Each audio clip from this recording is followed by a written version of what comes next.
A lot of people look at gold as a good investment. The reason gold is frequently not that great an investment is it isn't actually monetized anymore.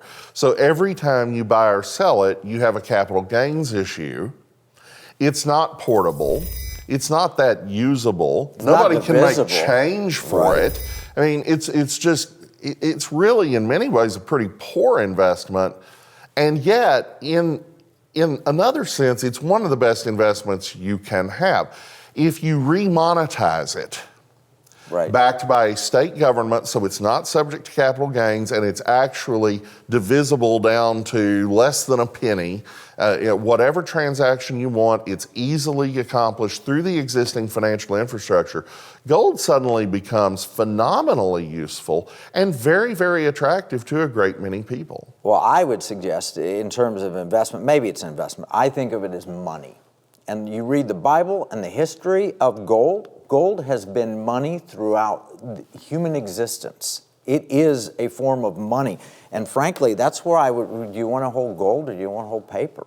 You know, a $1,000 bill or $1,000 worth of gold, which intrinsically, gut level, is more valuable? Well, and I have no issue with $1,000 of paper as long as it is redeemable for the $1,000 of gold, which was the history of money in the United States for most of American history, and also in most countries for most of history. So why would we not do something like that? It's not a replacement for the dollar, but it might encourage better behavior out of a Federal Reserve, which has gone absolutely cracker dog on inflation currently.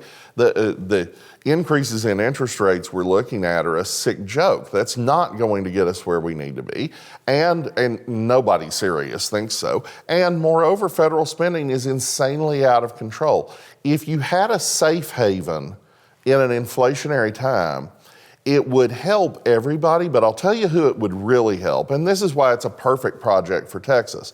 The people most hurt by inflation are always the poor.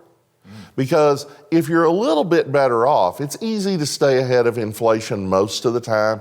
You can invest in things that give you a rate of return that accounts for the rate of inflation. You can always get around it unless the rate is too high, as it is right now, and so it's hard on everybody at the moment. But in normal times, yeah, you can stay ahead of inflation, but poor people really can't. Poor people don't have investable assets.